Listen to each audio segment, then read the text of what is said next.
This is the story of the very first bike I did. We called it the Daytona Special. It started out as a stock 99 Buell X1 Lightning, and we made it look like this. I think the bike had a little over 3,000 miles on it. Drove from Tampa to Birmingham and back to get the bike. Once we got it home, we started to take it apart. I was new at this. I didn't know what I was doing, and I just started taking bolts off, taking bolts apart. Got the motor out of it. Didn't know how to do that, but I figured it out. And then eventually the frame was delivered, and I started the process. Sent the wheel off to Cosman Racing, and they widened it to 10.5 inches wide, 18 inches in diameter, and I had them powder coated gunmetal gray, which they're still the same exact powder coat on the bike today. This is a idea of how wide that back tire was back then. That's my Jeep wheel. That's the rear tire. This is the bike in the process of being completed. There's the paint job, straight back from the paint job. Eric Warren did that for me. He did my first paint job. Thank you, Eric. And this is the bike completed. Celebrated it with an adult beverage. I was really happy with it. And then the very first show we went to was in Louisville, Kentucky at the Easy Rider Show.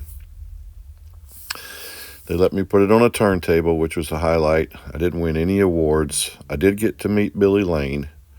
And then on the way back through Atlanta, a friend of mine from high school has a real RD 400 Daytona Special, and I asked him if I could come by and take some pictures next to a real Daytona Special, and he said yeah.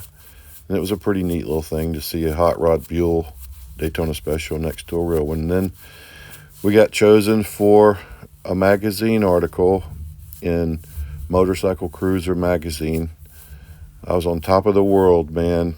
First bike got chosen for a article in a magazine, and I was just as happy as I could be. These are some photos from the shoot. The photographer gave me the whole photo shoot on a floppy disk back then. He just gave it to me.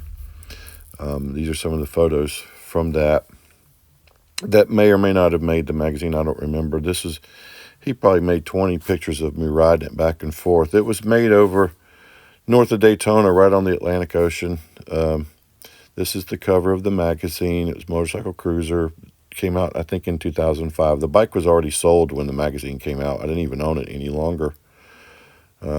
This is some of the pictures that were in the article.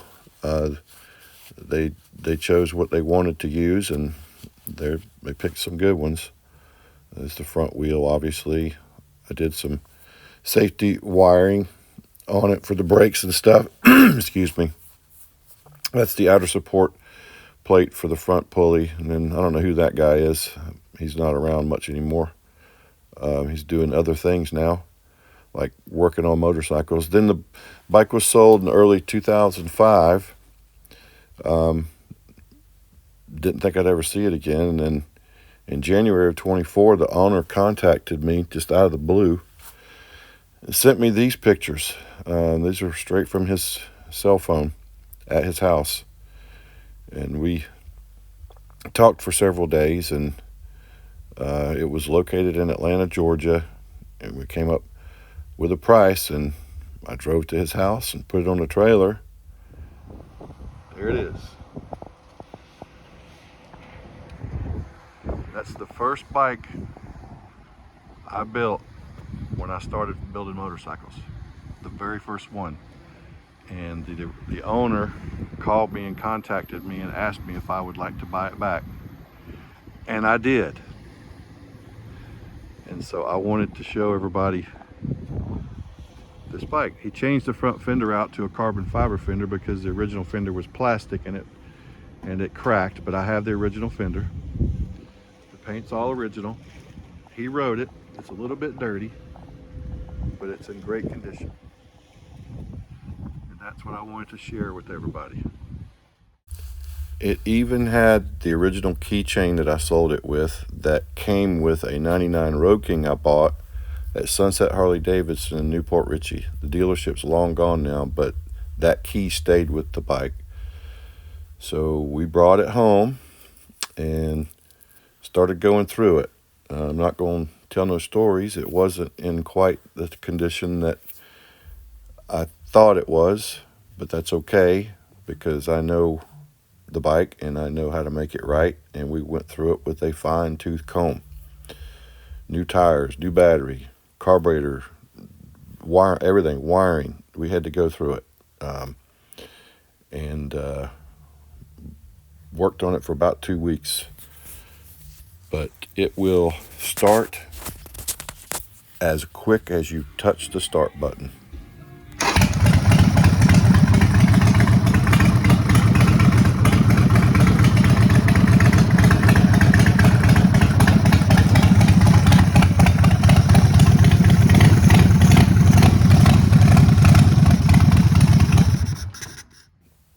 Then after all was said and done, we were able to get it out and ride it for the first time in 20 years.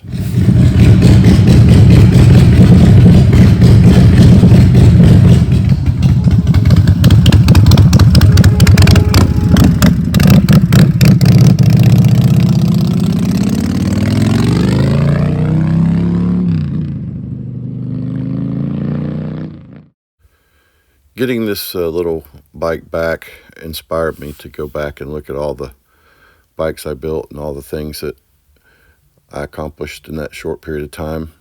And I appreciate everybody's interest in these stories that I'm telling. Just wanted to get them out there before they're forgotten. I'm Steve Carr. Thanks for watching, and I'll talk to you later.